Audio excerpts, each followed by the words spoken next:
In the year 1950, once Pete Coltnow had graduated from college, he needed to get from New York to Yuma, Arizona, where he was due to start a new job. He had little money and no car, so he began his travels hitchhiking nearly 2,500 miles across the country by flagging ride after ride from strangers.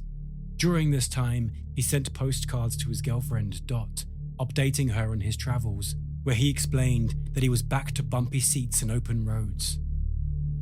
It only took a few days for Pete to arrive at Yuma, and years later, this series of postcards he had sent to his girlfriend had become part of the Smithsonian exhibition on transportation history.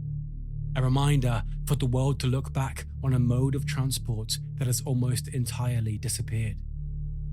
A significant amount of trust is needed within both parties when hitchhiking. You do not know whose car you are getting into, and they do not know whom they are letting inside. Neither knows what secrets the other holds, whilst remaining sat in such close proximity. My name is Luke Mordew, and this urban legend is the Vanishing Hitchhiker.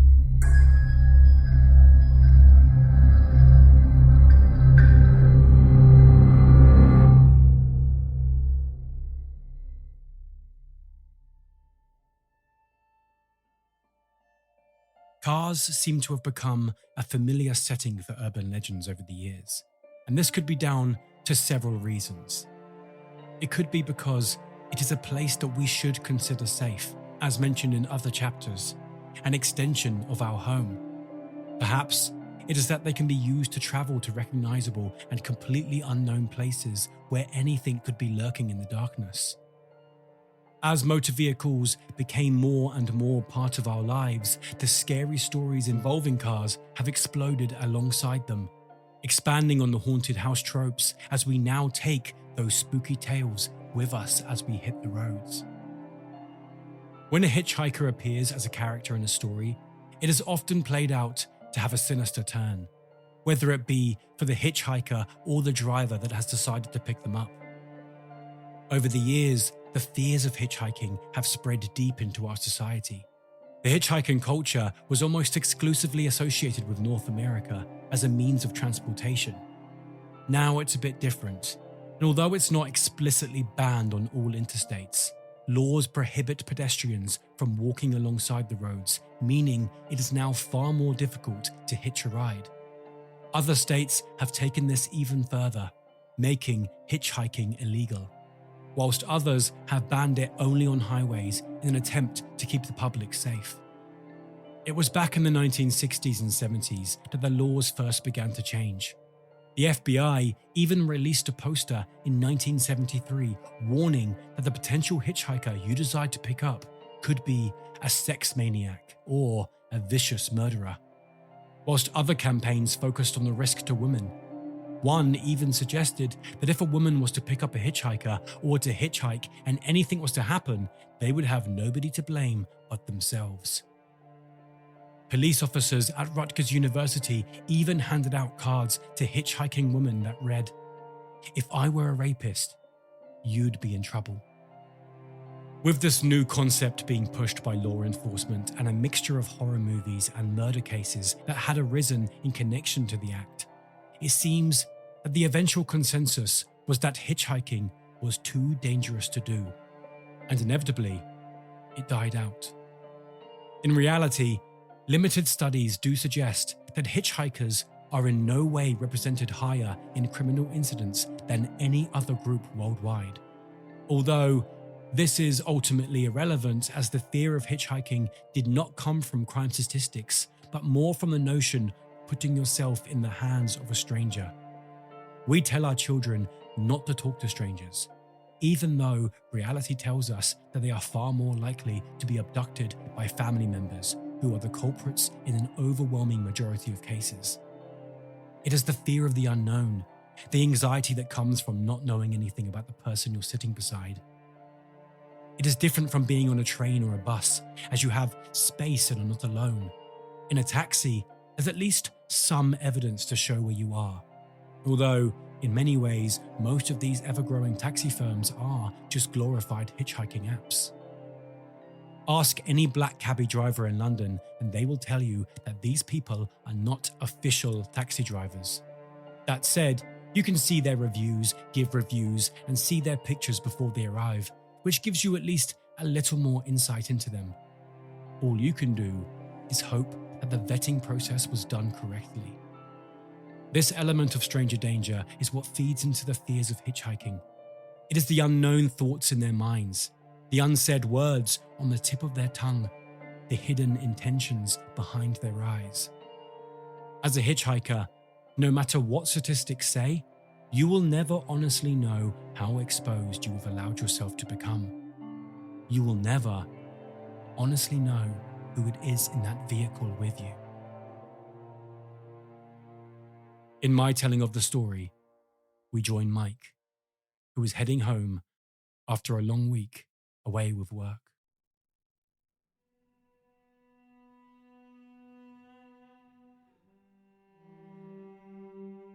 The sun fought to stay up that night, holding on to the sky as long as it could as it reluctantly dozed off to sleep over the horizon of the west. The blues above were quickly fading along with it, turning to a navy and seeping into the blackness of the east. The roads twisted and turned through the large trees that covered the hilltop that Mike was driving down. His headlights created shadows that danced amongst the branches as he headed home from his long, tiring week away with work. Although he was keen to get back, he was in no rush, enjoying the soft song that played through his car speakers as he sang along under his breath, embracing the atmosphere of the twilight air.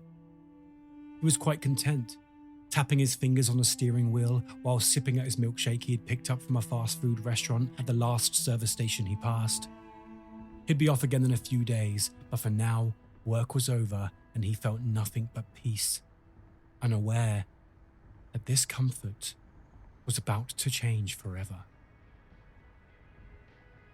As he turned down the winding road, now venturing downhill, he felt an unexpected cold shiver down his spine. It had not been a warm day by any means, but once the sun's glow had left him, what little warmth it created had left with it. He leaned forward and flicked on the heating of the car, allowing the hot air to seep through the plastic shutters in the dashboard ahead. But as he looked up, something strange caught his eye.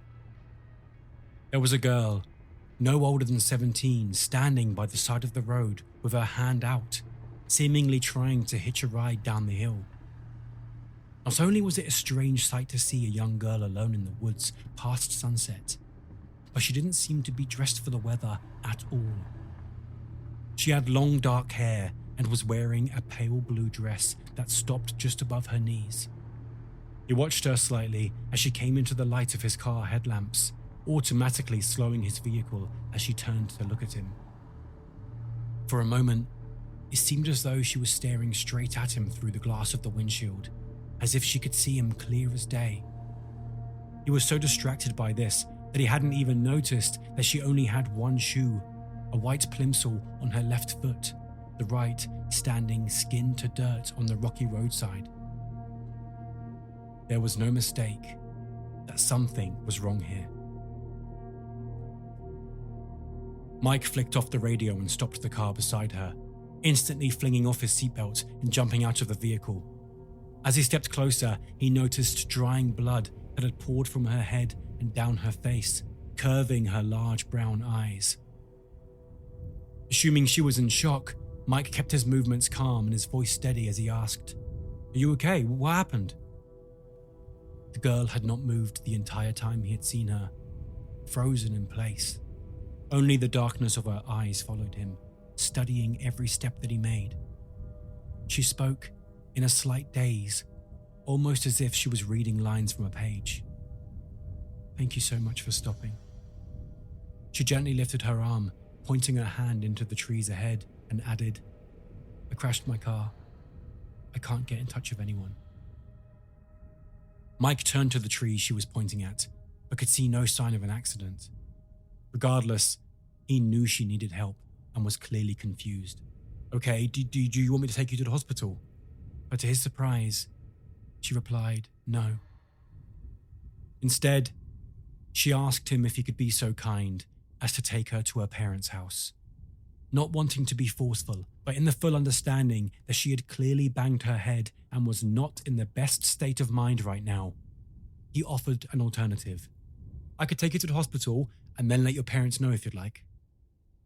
A sudden hit of sadness began to morph in those big brown eyes as she opened her mouth again, this time slightly trembling with each word. Please, she said. I just don't want them to worry. She turned to face Mike head-on for the first time since he had gotten out of the car.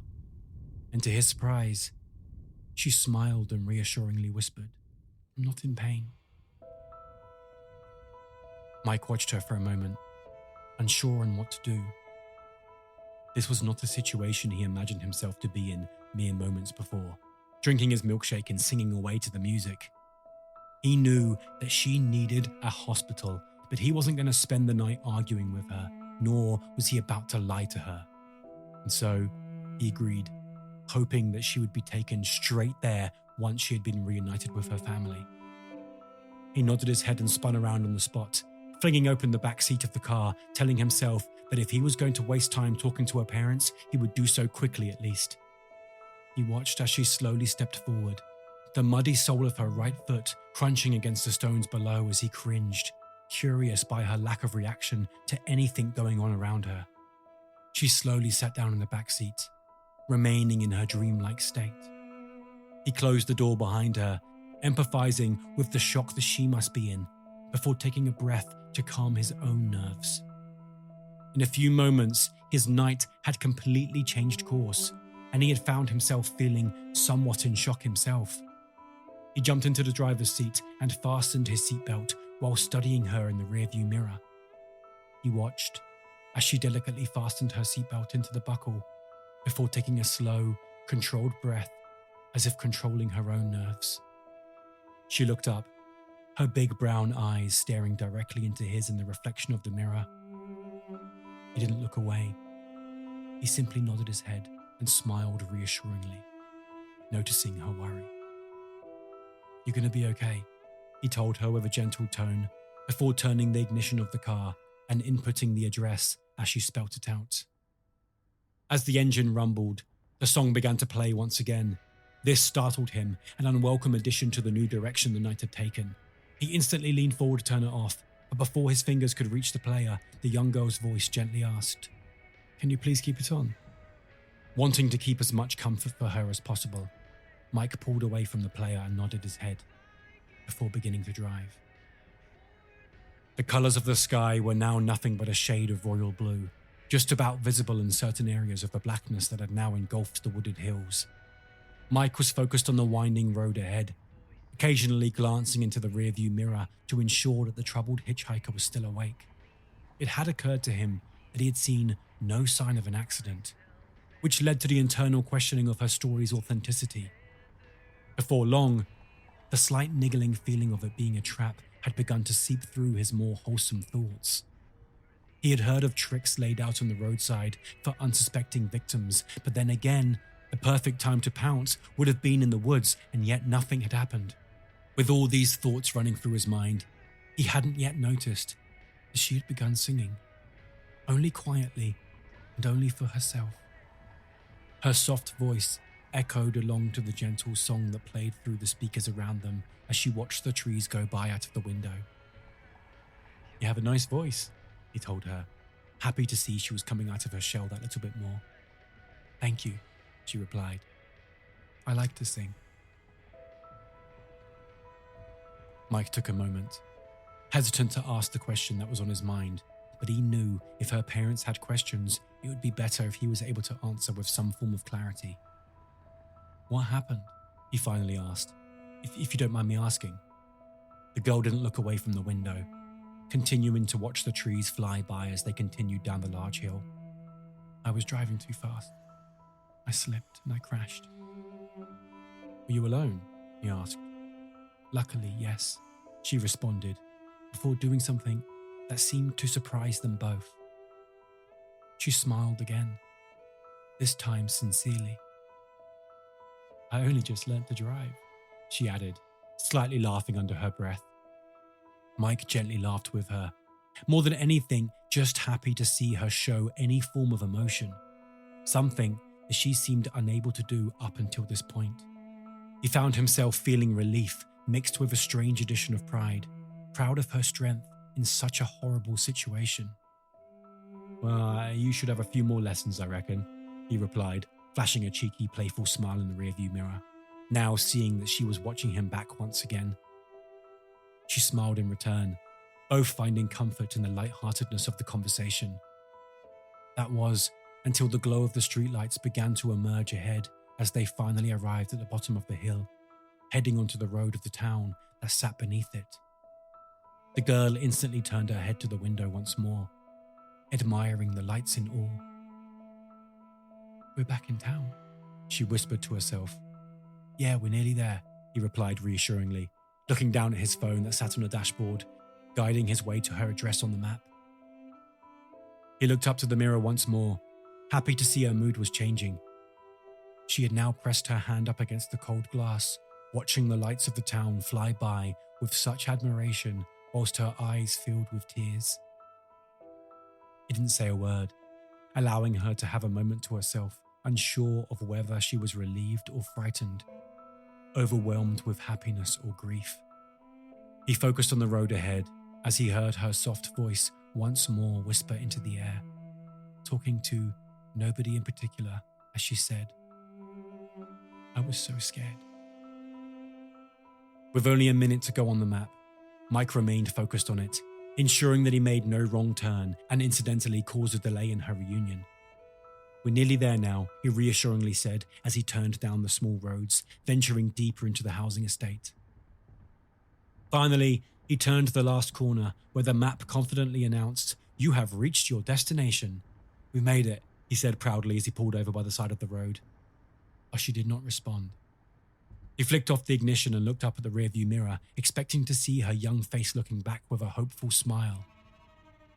But strangely, he saw nothing but shadow. He instantly turned in his seat, flicking off his seatbelt in a confused panic, checking to see if she had fallen asleep or slipped to the floor. But there was no sign of her. He didn't understand. Where could she have gone? How could she have gone? He jumped out of the car and paced to the back seat, flinging open the door. The seatbelt was still buckled, fastened to the chair, but there was nobody to be seen. "This isn't possible," Mike thought to himself as he slammed the door shut, jumping to the back of the car and flinging open the boot to ensure she hadn't slipped inside.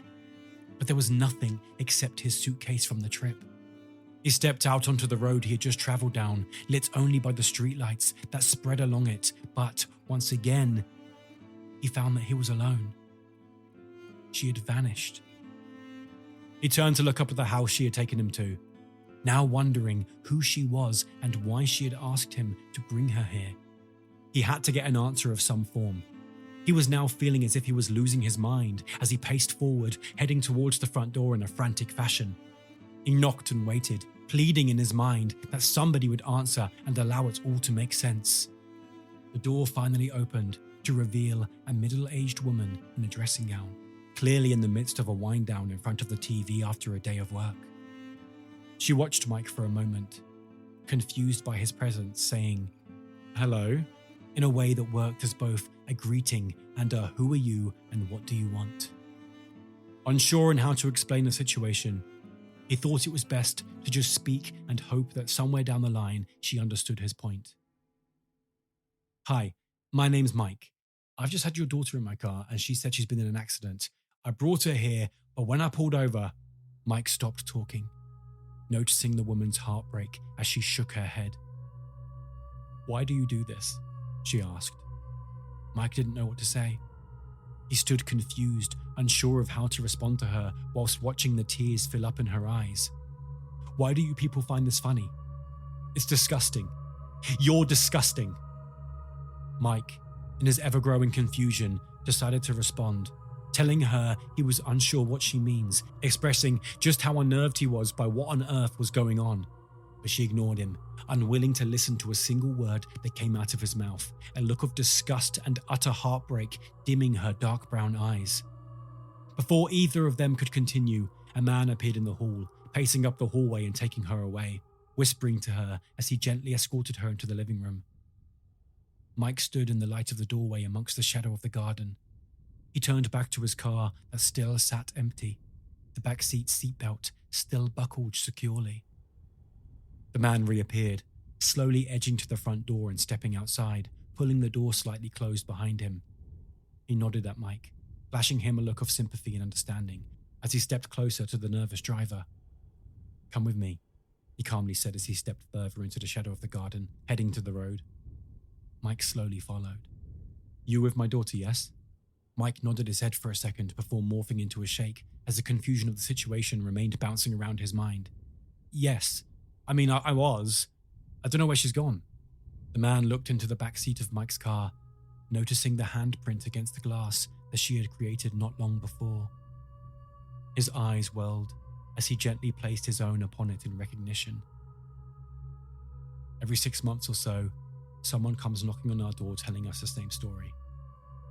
I don't know if you're the victim of a prank or if you're in on it yourself, but if you're telling the truth, whoever it was in the back of your car was not my daughter, he explained. This did nothing to help Mike's confusion as he shook his head once again, almost as if refusing to allow his mind to register the explanation he had been given. "Why would someone pretend to be your daughter?" he asked, growing frustrated by the lack of clarity he was receiving. The man let go of the glass and sighed. "Because people are messed up. My daughter's been dead for 4 years. She died up that hill in a car accident. Now, I'm sorry that this has happened to you, but that was not my daughter in your car." With this, the man instantly turned, hiding his tearful eyes from Mike as he paced up the pathway of the garden, saying his goodbyes with, "I'll thank you not to come back here again," before stepping into the house and closing the door behind him. A few minutes later, Mike still hadn't left, still parked outside, sitting in the driver's seat of his car, studying the web on his phone, desperate for answers. Finally, Mike had found what he was looking for, studying the obscure news webpage of the local newspaper about a tragic accident that killed a 17-year-old girl up the hill 4 years prior. It was there, in the glow of his phone, sitting in the driver's seat of his car, that his eyes began to widen as his thumb scrolled down further to a picture of the girl who had died in the accident. The very girl that had hitched a ride with him earlier that night.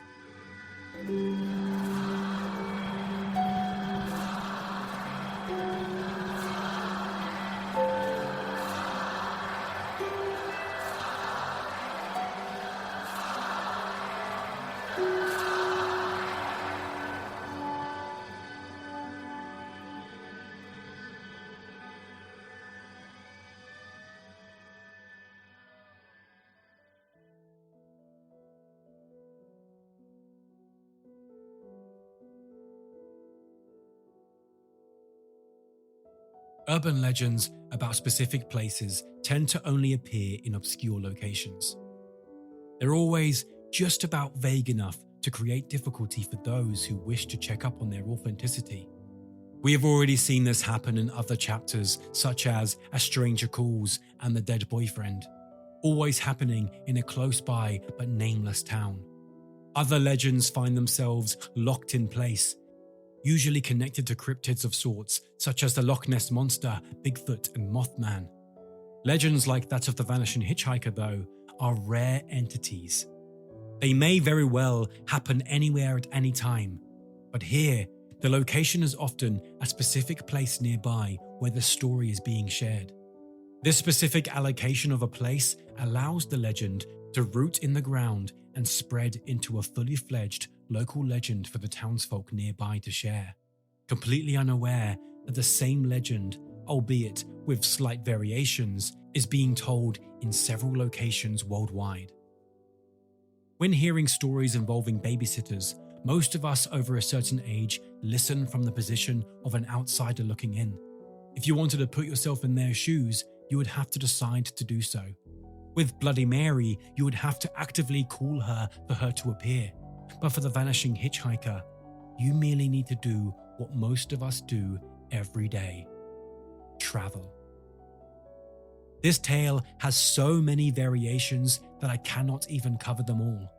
There are ones involving premonitions, prophecies, cemeteries, nightclubs, nuns, priests, horses, and more. Some trail off into the more dramatic aspects of storytelling, and ones end in a whimper. And although the flesh that covers them varies and is dressed up in many guises, the skeleton underneath consistently remains the same.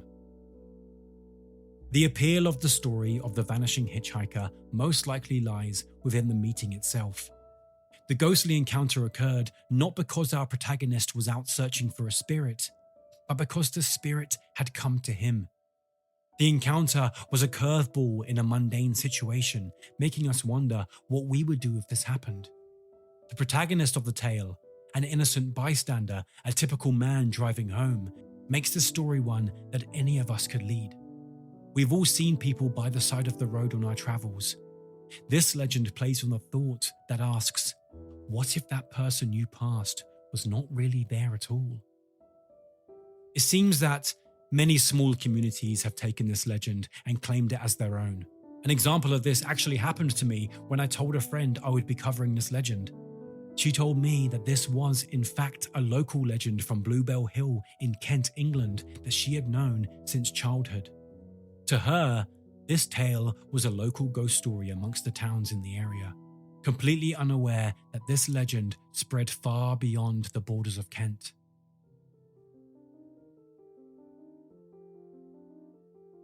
What is worth pointing out is that even in these smaller communities where it is far tougher to hide in obscurity, the driver of the legend remains nameless. Sometimes they are given job titles in a doctor or a taxi driver, but they are never given anything that would lead to any potential confirmation of their tale. This also includes the full name of the ghostly spirit itself. Now you would think a tale so outlandish would garner some form of attention, and yet both characters of the story remain nameless in their tellings, thus feeding into the mystery even further. This remains the same in most legends, with the protagonists often having no name attached, instead referred to as this guy or some woman. Although to add an element of legitimacy to the story, some may hand out common first names to the story's main characters. However, these often change during retelling, and the second name is rarely allocated. There is, of course, always the exception that proves the rule, and this legend is no different. There's a variation of this legend told on the shores of Hawaii. Here the tale has morphed to fit the culture, with the natives of the land changing its story to the guise of an older woman carrying a basket, an older woman that is supposedly the human form of the goddess Pele. The climax of the mysterious story of the hitchhiker is the shocking twist at the end of the tale. It is haunting for several reasons. Firstly, it is the otherworldly strangeness of the situation. Second is the tragedy of it, as we register that a young girl had died on that hill where she now remains, lingering in the cold. Thirdly, and I would argue most commonly, it is the fact that he did not realize that the person he was talking to was dead, leading to an unsolicited conversation with a spirit. It plays on our minds as we imagine the notion of those we have briefly passed in the darkness of the night. Perhaps we passed a spirit ourselves and were completely unaware. Even as someone who does not believe in a spirit world, I find the notion fascinating and haunting in a way that can cause goosebumps to appear in my skin. To better understand what a believer may feel about this concept, I have a question that I have asked myself before. A bizarre concept, not just because the question is scary, but because the probable answer is yes. And that question is, do you think that you have ever been close to a murderer in your lifetime? The eeriness of a stranger, an undoubtedly common wariness of the world, has always been in our hearts, cautious of the agenda of those around us. Perhaps this is why, in modern tellings of the story, it is often mentioned that the hitchhiker is beautiful. This adds nothing to the story itself, and whether she is deemed attractive or not holds no relevance to her death. So why is it so often mentioned in retellings? Perhaps it is simply to juxtapose the darkness of the situation, adding to its eeriness. Maybe it's to justify why the driver pulls over to begin with.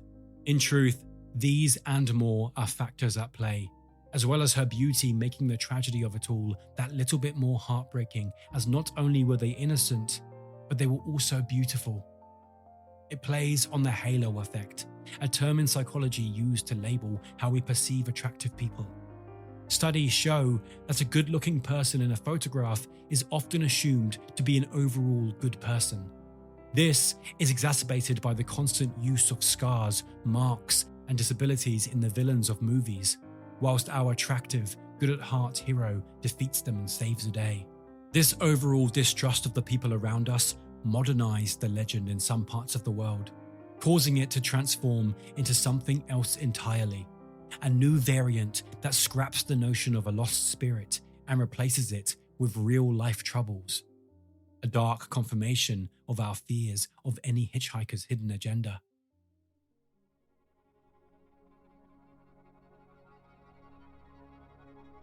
This new story follows a man driving down a long winding road. He notices an old lady walking with a basket, dressed in a long ankle-length skirt. As she is alone and the road is long, he pulls up beside her and offers her a ride. When she gets in the car, he notices the cuff of a pair of trousers underneath her skirt. "Does it get very cold around here?" the man asks. She does not respond. "You have on flannel trousers," he adds, trying to get a response from her. This causes the old lady, a man in disguise, to reveal their gun from their basket, where they hold up the driver to rob him. This tale seems somewhat unrelated, apart from the apparent hitchhiker elements, although when you break it down, it is once again a case of taking in a helpless woman in your car only to find that all was not as it first seemed. As previously stated, this version of the tale works more as a warning of strangers to avoid them and be wary of their intentions, replacing the eerie mystery with a dastardly plot. Perhaps another reason the legend of the hitchhiker continues to persist through the ever-changing world is that it triggers a dilemma within oneself. If you were in that person's shoes, would you be the kind of person that would help someone lost at the side of the road, or would you leave them, distrusting of the unknown intentions that person may have? Does our inability to trust the reliability of strangers make us unreliable in ourselves? With hitchhiking now a rare occurrence on the roadsides, and an overall understanding of the dangers of getting into a stranger's car, the reality of this situation does not seem to present itself in a manner we would find ourselves in nowadays. And perhaps this will lead to the story evolving again, becoming more of a tale amongst Uber drivers in the future. That said, there have still been several accounts of the ghostly variant of this legend occurring in real life throughout modern history. Investigations have even been attempted as some try to determine the alleged event's authenticity. However, they seem to consistently reveal themselves as nothing but wild exaggerations or flat-out hoaxes as people try to spice up the narratives of their town, wishing to be part of something bigger. After all, it is an enticing idea to be the person pulling the spooky strings, to be the man behind the curtain.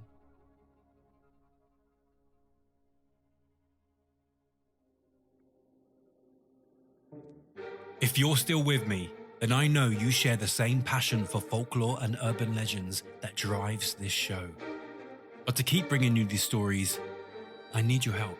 Every season comes to life with the incredible support of listeners like you on Patreon. For just £3 a month, less than the price of a small coffee, you can help ensure that this show continues to thrive, with shorter breaks between seasons and even more content available. But that's not all. As a Patreon subscriber, you'll unlock exclusive perks like access to our bonus series, Modern Myths, where we dive into lesser-known but equally captivating tales like the Hodag, Black-Eyed Children, the Dark Watchers, and many more. You'll gain instant access to our entire library of bonus content the moment you join, with new chapters coming each season. You'll also get a behind-the-scenes look at how the show is made, discounts on merchandise, and an invitation to our private group chat, where you can connect with me directly and share your love for urban legends with a community of like-minded enthusiasts. Plus, as a special treat, I randomly select patrons to feature in upcoming stories, so you might find yourself becoming part of the very legends we explore. Supporting us on Patreon isn't just about subscribing. It's about joining a team dedicated to preserving and expanding on our collection of folklore. Your contribution directly fuels the research, production, and growth of the show, helping us continue this incredible journey together. So, if you're ready to take the next step and become an integral part of the Urban Legends community, head over to our Patreon page via the link in our show notes and choose the paid subscription. I'm looking forward to seeing you there, where we can keep these tales alive. And now, back to the legend.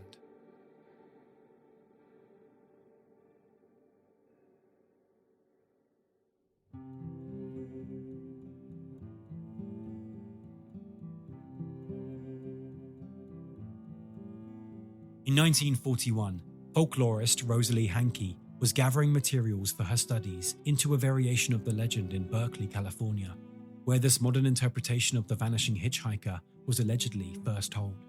In this version, the crash in which the hitchhiker died happened in either 1935 or 1936 at the corner of College and Bancroft. When Rosalie checked the Berkeley City records from 1934 to 1937, she found that only a single accident involving personal injury had occurred at the corner during the entire 5-year period, and it was non-fatal.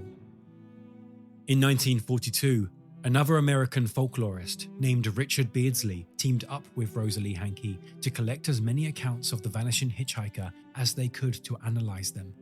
Their survey elicited 79 written accounts of encounters with vanishing hitchhikers from the USA alone, and they found what they claimed to be 4 distinctly different versions, distinguishable because of obvious differences in development and essence. The first of these 4 variants were labelled as stories where the hitchhiker gave an address, a location where the motorist learns that he has just given a lift to a ghost. Many variations of this kind happen similarly to the tale I told, only branching into different directions at the end. One alternative ending involves a man answering the door, explaining that the girl the driver had picked up seemed to be his daughter. She had disappeared years before, last seen hitchhiking on that same road, and this day would have been her birthday.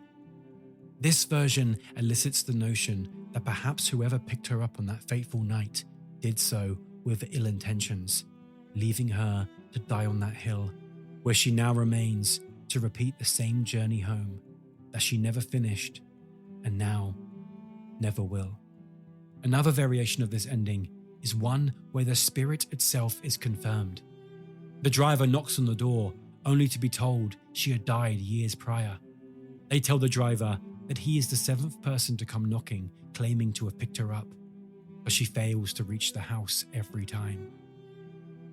The aforementioned confirmation is for the driver and the audience. He was not just seeing things or imagining the situation, as this was a haunting shared with several people passing through that location. It also adds an extra stab of heartbreak as we imagine the sadness of the spirit constantly trying and failing to make their way home. It also unearths the utter pain that those at home must feel, being reminded for the 7th time that their deceased loved one was still trying and failing to get home in the cold darkness of the night. The second common variation of this legend is one where the hitchhiker is an older woman who prophesies disaster.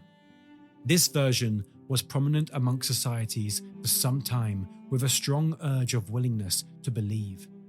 A ghost story born out of the anxiety and wishful thinking of a terrified, furious nation. It was in the USA, immediately after the attack on Pearl Harbor during the Second World War, that a story spread fast of a man who had picked up a strange woman in his car. Once he arrived at her destination, she does not disappear, instead offering to pay him for the petrol he had used to drive her. He refuses this, so she offers something else instead, to read his fortune. The citizens of the US would tell each other this legend with hopeful whispers as they shared its climax, telling each other that the woman had told the man, "There will be a dead body in your car before you get home, and Hitler will be dead in 6 months." The man brushed this premonition off, seeing it as nothing but the ramblings of a strange woman, and continued with his journey through the night. Later, he encounters a car accident with a seriously injured man inside. In his panic, he took the man and placed him inside his car, rushing towards the hospital to get help. But by the time he arrives at a needed destination, his injured passenger has died. The implications of this variation of the legend were told with hopeful glee, working not only as a spooky story to share amongst friends, but one that suggested that very soon this horrifying world war would be over. This version itself held firm as it spread across the country, word of mouth taking it from household to household, hitchhiking to each town in order to spread its tale of a premonition's optimistic outcome. And very soon, it appeared in gossip columns and was widely circulated through every state in North America, proving that the power of wishful thinking is not to be underestimated. The third common variation is that of a young woman picked up from a party. She leaves the vehicle with an item of the driver's clothing, most commonly a coat to keep her warm. An iteration of this third variant follows two men having a beer in a bar where they meet a young woman. She asks them if they would take her home as she lived in the same neighborhood as them. They all get into one of the men's cars, and she, in keeping with the legend, gets into the back seat. This night is freezing, so one of the men offers her his overcoat to wrap herself up with. It is when they were drawing closer to their street, passing by the local cemetery, that she asks them if they could just stop for a minute. They pull over and let her out, watching her disappear into the darkness. They wait for some time, confused by what is happening, but allowing it to run its course. After a while, a concern grows, as she had snuck off and left, taking their overcoat with her. They grow irritated and leave the car to look for her, heading deep into the cemetery. But during this process, they eventually find the overcoat draped over a headstone, one with her name on it.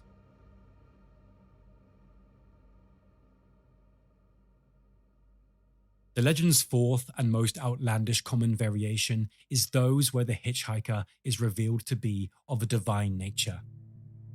One iteration tells the story of a woman and her aunt, who is a practicing nun. They are heading down a long road when they pick up a hitchhiker. In this version, a rarity occurs, where the person sitting in the back seat of the car is not a young girl or even a woman, but a man. He asks the two women if they had heard the gospel and if they knew Jesus Christ. Once they respond, he simply says, "He is coming soon," and vanishes on the spot. The two women, confused and shaken up by the occurrence, take a break in the closest service station and eventually explain what had happened to the gas attendant. Strangely, the attendant is not surprised by the story and explains that at least 20 people had reported the same. This religious version of the narrative has many variations, whether it be Mormons, nuns, or a mysterious stranger with a firm knowledge of the Word of God. What is most interesting about this religious variant is that, although not proven to be connected, a story eerily similar to the legend is found within the Bible. It is amongst the pages of the New Testament, within Acts 8:26-39. This is the story of Philip, who is picked up by an Ethiopian man driving a chariot. During their travels, they discuss religious matters, and eventually, the Ethiopian man asks to be baptized. Philip agrees and performs the baptism before vanishing.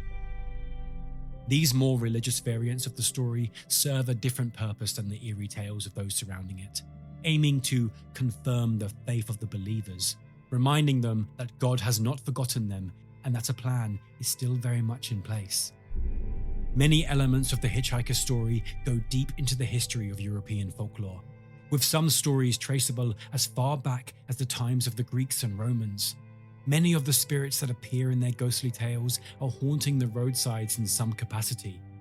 This knowledge suggests that stories of lost souls on the roadsides have existed for almost as long as the roads themselves. It appears to be a perfect setting for a spooky sighting, whilst we focus on the road ahead, sometimes daydreaming more than we should be. We may see things in the corner of our eyes, wondering what on earth it could have been. At times we find ourselves on roads that hold a spooky atmosphere, and more often than not, we can never really explain why it is. It just seems that certain roads hold a presence about them that cause unease amongst travellers. With this, it is easy to see why this feeling could correlate with the notion of a spirit standing by the roadside, watching you pass. Although the world is full of multiple variations of the legend, cousins rather than children of the story that began in Europe so long ago, the tale as we know it now remains a consistent and firm part of modern folklore. A young story with glimmers of the past in its narrative, sharing DNA with its ancestors but growing to very much be a tale of its own. Several variations of an ancestor to the legend are in the late 19th century in 1876, taking place within a horse-drawn carriage in a time before motor vehicles dominated the roads. The tale was even known to span across the Western Hemisphere, venturing deep into the East with a tale that holds several similarities in China. The Chinese story goes that a beautiful girl was walking along the road to her parents' home with a young man. As the man walks, the young girl walks behind him, mirroring our version of the girl sitting in the back seat of the driver's car. Eventually, when the man arrives at her house, he turns to find that she has disappeared. Upon knocking on the door, the young man is told by the girl's father that she had been killed on the spot he had found her in, and that it was, in fact, her spirit that had led him to her home. The latter half of the 19th century also held ground for another version of the hitchhiker, one where she would hop a ride on the back of a horse. Instead, this hitchhiker was known as the Ghost Rider, where she would suddenly jump onto young men's horses as they passed certain woods near Delmar, New York. It was not until the men arrived at their destination that the Ghost Rider, who was, as usual, a woman, would disappear. She had a reputation amongst the locals as an envious spirit, but although she caused many frights and mischief, she was known to do very little harm beyond causing a fright. As time passed, it seemed the story of the spirit had evolved with the times, becoming a passenger in the back of a car, taxi, ambulance, or bus. And although this legend may respawn in different parts of the world, wearing many faces and sharing different messages, its skeleton remains intact, ever changing its exterior alongside the world that rapidly evolves around it. Like an ever-existing soul, the story can change through experiences, from a dark narrative to a bittersweet tale depending on whose lips the story passes, depending on who has summoned the story's spirit once again. The story itself appeals to our joy in being spooked, finding exhilaration in the horrors of the unknown just so long as it remains at arm's length. The spirit in this story is more often than not relatively benign and even somewhat helpful. But that twist ending still evokes a shiver up our spine when it's revealed. Before I end this deep dive into the history of the Vanishing Hitchhiker, I will share a story that I found that remains distant from the roadside, although it has enough of the story's DNA to be worth a mention. A distant relative of the hitchhiker's tale. Published in 1824 by Washington Irving, the story is titled The Lady with the Velvet Collar. Originally titled The Adventure of the German Student, the tale concerns a young student who lives in Paris during the French Revolution. On one late stormy night, he is walking past the dreaded guillotine when he spots a beautiful, disheveled woman dressed in all black. He approaches her, noticing a velvet band wrapped around her neck. She is sitting on the scaffold and weeping into her hands, distraught and heartbroken.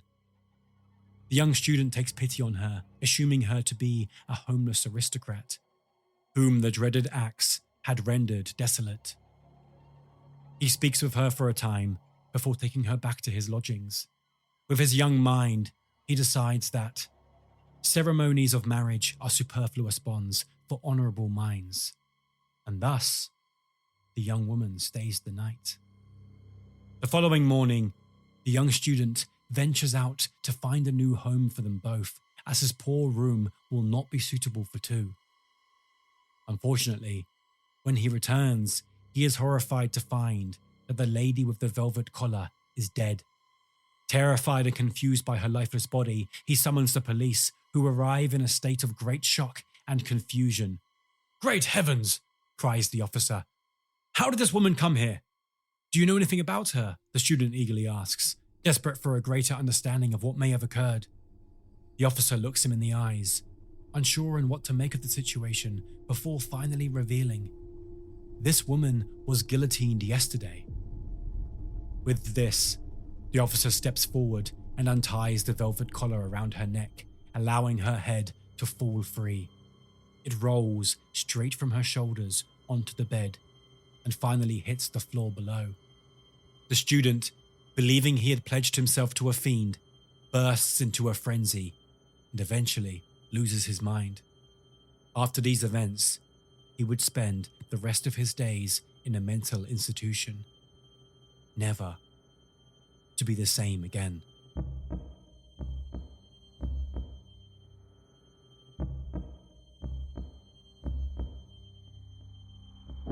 Urban Legends is researched, written and produced by Luke Mordew. Original score by Billy Jupp, with additional sounds from storyblocks.com. If you like what you heard and want to hear more, click subscribe on your chosen podcast provider and delve into the mysteries of our previous and future chapters. To find more, including merchandise, video content, images and more, visit urbanlegendsfolklore.com. If you have more information or a correction on something mentioned in this chapter, please get in touch through our website. We aim to ensure that all information provided is accurate and up to date, and this remains a top priority. If you want to support the show, receive early access, and have more of a say in what we do, then become a patron by clicking the link in our show notes. For these chapters in video format, simply search Urban Legends Folklore on YouTube. Follow us on TikTok, Instagram, and Threads, and join our Facebook group by searching Urban Legends Folklore.